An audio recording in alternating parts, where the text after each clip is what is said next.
எப்படி பேசக்கூடாது. அவன் திறமை என்னன்னா பண்ணு போய்ப்பறானுந்தா முதலாக புடவை விற்றாங்க.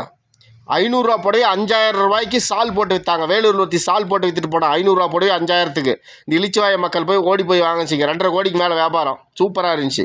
ஏமாற கூட்டம் தான் இருக்குது. எங்கே தான் பக்கத்தில் இருக்கிற கடையில் 10 பேர் 500 விற்றா வாங்க மாட்டான். ஒரு 10 மாடலை சால் போட்டு விளம்பரம் போட்டு காமிச்சா ஓடி போய் வாங்குவாங்க. இணையதளத்தில் புடவை விற்றீங்க, பருப்பு விற்றீங்க, அப்புறம் என்ன தலைக்கு வைக்கிற எண்ணெய் விற்றீங்க, அப்புறம் ஸ்நாக்ஸ், அப்புறம் ஊரகம், அது இது யார் உங்களுக்கெல்லாம் அனுமதி கொடுத்தது? யார் லைசன்ஸ் கொடுத்தது? அந்த ஃபுட்டெல்லாம் எந்த சர்டிஃபிகேட் வாங்கினீங்க? ஒன்றும் தெரியாது. ஆனால் எல்லாத்தையும் விற்றீங்க, இணையதளத்தை நாசனம் பண்ணீங்க, பணம் கல்லா காட்டினீங்க.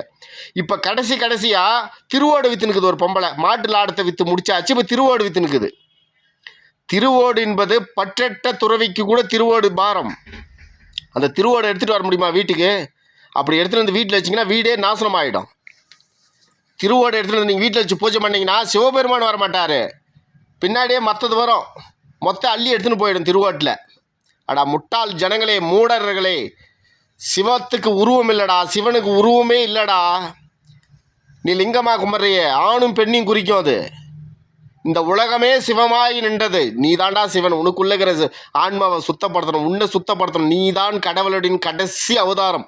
கடைசி கடவுளாகிறதுக்கான கடைசி பரிணாம வளர்ச்சியில் இருக்கிற நீ கடவுளாகிறதுக்கான கடைசி பரிணாம வளர்ச்சியில் இருக்கிற. உன்னை சுத்தப்படுத்து, உன்னை நேர்மைப்படுத்து, உன்னை செய்கிற தொழிலை சுத்தமாக வச்சுக்கோ. உன்னை நேர்மையாக பரிசுத்தமாக்கி உனக்குள்ள இருக்கிற சிவத்தை உணரு. அந்த அம்மா சிவபெருமானுக்கிறாருங்க. இது 7 அட்சலட்சுமி வாழுது அப்படின்னு சொல்லுது. உடனே எல்லாம் சொல்கிறாங்க. உடனே இங்கே பாருங்கள், என் கையில் பாருங்கள், மொரப்பூரில் கட்டின கயிறு. மொரப்பூரில் காசு கொடுத்து எல்லாம் 100 ரூபா கட்டுவாங்க. எனக்கு அந்த கோவிலில் ஃப்ரீயாகவே கட்டி விட்டார் ஒரு சாமியார். ஏன்னா அந்த நிலைமையில் இருந்தேன் நான். அந்த கோயிலுக்கு போகும்போதே அந்த நிலையில் இருந்தேன். அதை ஏன் எதுன்னு சொல்லக்கூடாது. அது அப்படியே அந்த கோவிலே எனக்கு கட்டி விட்டார்.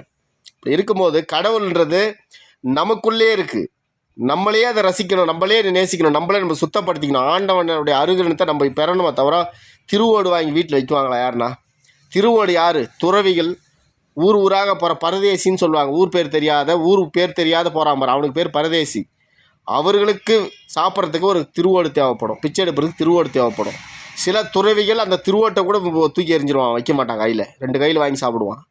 அப்படியாப்பட்ட திருவோட்டை கூட இன்றைக்கி வியாபாரம் பண்ணுது ஒரு பொம்பளை. அதிக இணையதளத்தில் போய் ஆர்டர் போட்டு வாங்குறானுங்க இந்த முட்டாள் பசங்க. என்ன தான் பண்ணுறது? நீங்கள் இன்றைக்கி சொல்கிறீங்களுக்கு இந்த இப்போ தான் ஒருத்தன் ஸ்கேம் பண்ணி முடித்தான். அரசியலில் ஸ்கேம் பண்ணி முடித்து தமிழ்நாட்டை ஆள்றான். 10வது இடத்துக்கு போயிடுச்சு தொழில் வளர்ச்சியில் தமிழ்நாடு. ஆந்திரா 2வது இடத்துக்கு வந்துருச்சு. 8வது இடத்துலேருந்து ஆந்திரா 2வது இடத்துக்கு வந்துருச்சு. 2வது இடத்துலேருந்து தமிழ்நாடு 10வது இடத்துக்கு போயிடுச்சு. ஒரு ஸ்கேம் பண்ணி முடித்தான் நாட்டை. இப்போ இவங்க ஸ்கேம் பண்ணுறாங்க. ஒரு புடவைடால 500